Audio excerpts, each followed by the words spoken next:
Hello ಮಕ್ಕಳೇ, ಇವತ್ತು ನಾನು 5ನೇ ತರಗತಿಯ ಒಗ್ಗಟ್ಟಿನಲ್ಲಿ ಬಲವಿದೆ ಎಂಬ ಪಾಠವನ್ನು ವಿವರಿಸುತ್ತಿದ್ದೇನೆ.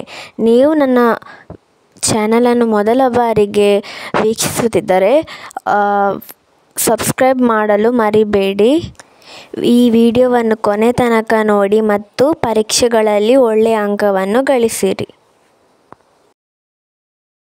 ಪಾಠದ ಹೆಸರು ಒಟ್ಟಿಗೆ ಬಾಳುವ ಆನಂದ.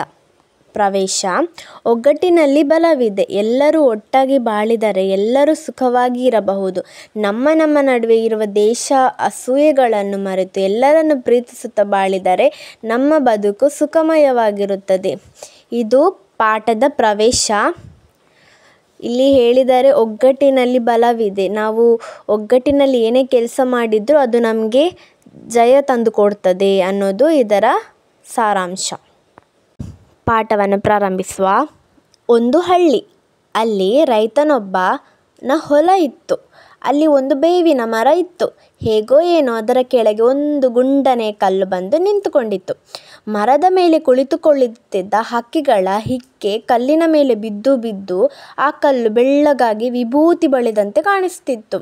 ಇದರಿಂದಾಗಿ ಆ ಬಿಳಿಯ ಕಲ್ಲು ಎಲ್ಲರಿಗೂ ಅಮ್ಮನ ಕಲ್ಲಿನಂತೆ ಕಾಣಿಸ್ತಿತ್ತು. ಆದ್ದರಿಂದ ಬೇವಿನ ಮರವನ್ನು ಜನ ಅಮ್ಮನ ಮರ ಎಂದು ಕರೆಯುತ್ತಿದ್ದರು. ನೋಡಿ ಮಕ್ಕಳೇ, ಒಂದು ಹಳ್ಳಿ ಇತ್ತು. ಆ ಹಳ್ಳಿಯಲ್ಲಿ ಒಬ್ಬ ರೈತನ ಹೊಲ ಇತ್ತು. ಅಲ್ಲಿ ಒಂದು ಬೇವಿನ ಮರ ಇತ್ತು. ಹೇಗೋ ಏನೋ ಅದರ ಕೆಳಗೆ ಒಂದು ಗುಂಡನೆ ಕಲ್ಲು ಬಂದು ನಿಂತುಕೊಂಡಿತ್ತು. ಆ ಮರದ ಮೇಲೆ ಕುಳಿತುಕೊಳ್ಳುತ್ತಿದ್ದ ಹಕ್ಕಿಗಳ ಹಿಕ್ಕೆ ಅಂದರೆ ಪುಕ್ಕ ಗರಿಗಳೆಲ್ಲ ಬಿದ್ದು ಏನಾಗಿತ್ತಂತೆ, ಬೆಳ್ಳಗಾಗಿ ವಿಭೂತಿ ಥರ ಕಾಣಿಸ್ತಾ ಇತ್ತಂತೆ. ಇದರಿಂದಾಗಿ ಜನ ಎಲ್ಲ ಏನು ಕರಿತಿದ್ರು ಅಂದರೆ ಅದು ಅಮ್ಮನ ಕಲ್ಲು ಅಂತ ಕರಿತಾ ಇದ್ರಂತೆ. ಆ ಬೇವಿನ ಮರವನ್ನು ಜನ ಅಮ್ಮನ ಮರ ಅಂತ ಕರೀಲಿಕ್ಕೆ ಸ್ಟಾರ್ಟ್ ಮಾಡಿದರು. ಆ ಕಲ್ಲು ಬೇವಿನ ಮರದ ಕೆಳಗಿದ್ದುದರಿಂದ ಅದಕ್ಕೆ ಅಮ್ಮನ ಕಲ್ಲು ಎಂಬ ಹೆಸರು ರೂಢಿಗೆ ಬಂತು.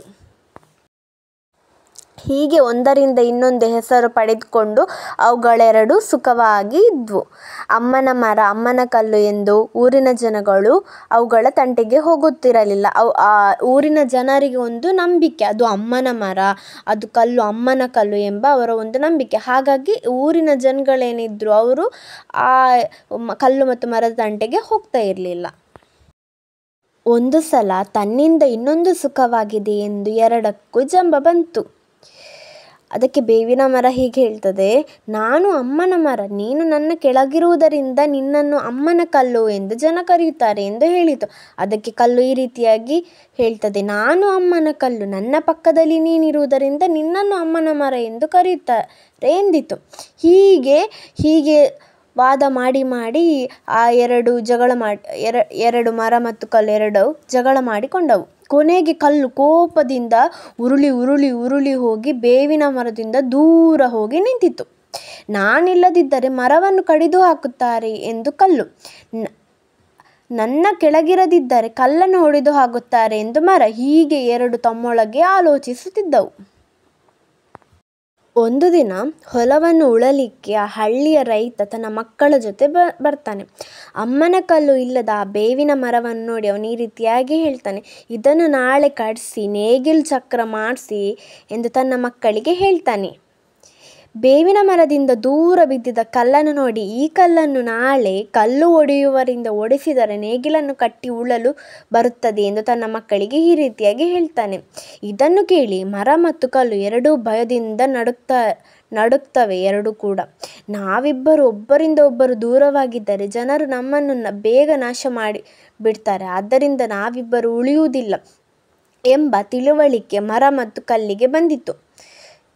ರೈತ ಮತ್ತು ರೈತನ ಮಕ್ಕಳು ಅತ್ತ ಹೋಗುವುದನ್ನೇ ಕಾದು ಕಲ್ಲು ಬರಲಾ ಎಂದು ಬೇವಿನ ಮರವನ್ನು ಕೇಳಿತು.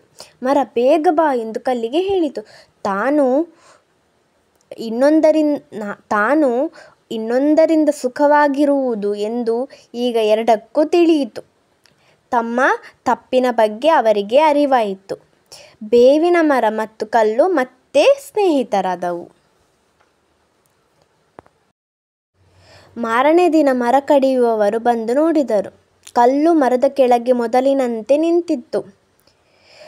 ಅವನು ನಿನ್ನೆ ಬಂದು ನೋಡಿದಾಗ ಕಲ್ಲು ಒಂದು ಕಡೆ ನಿಂತಿತ್ತು, ಮರ ಇನ್ನೊಂದು ಕಡೆ ಇತ್ತು. ಆದರೆ ಇವತ್ತು ಅವುಗಳೆರಡು ಒಟ್ಟಿಗೆ ಇದ್ದವು. ಇದನ್ನೆಲ್ಲ ಕಂಡು ಅವನಿಗೆ ಮನದಲ್ಲೇ ಒಂದು ಭಯ ಭಕ್ತಿ ಉಂಟಾಯಿತು. ಇದು ಅಮ್ಮನ ಮರ, ಕಡಿಯುವುದು ಬೇಡ ಎಂದು ಮನಸ್ಸಿನಲ್ಲಿ ಅಂದುಕೊಂಡು ಅವನಲ್ಲಿಂದ ಹೊರಟು ಹೋಗ್ತಾನೆ. ಕಲ್ಲು ಒಡೆಯುವನು ಬಂದು ಇದು ಅಮ್ಮನ ಕಲ್ಲು, ಒಡೆಯುವುದು ಬೇಡ ಎಂದು ಅವನು ಕೂಡ ಹೊರಟು ಹೋಗ್ತಾನೆ. ಬೇವಿನ ಮರ ಮತ್ತು ಕಲ್ಲು ಕಂಟಕದಿಂದ ಈ ರೀತಿಯಾಗಿ ಪಾರಾದವು. ಈಗ ಎರಡೂ ಸಹ ಯಾರ ಭಯವಿಲ್ಲದೆ ಸುಖವಾಗಿ ಇದ್ದವು. ಹೀಗೆ ಎಲ್ಲರೂ ಒಟ್ಟಾಗಿ ಬಾಳಿದರೆ ಎಲ್ಲರೂ ಸುಖವಾಗಿ ಇರಬಹುದು. ನಿಮಗೆಲ್ಲರಿಗೂ ನನ್ನ ಪಾಠ ಅರ್ಥ ಆಗಿದೆ ಎಂದು ಭಾವಿಸ್ತಾ ಇದ್ದೇನೆ.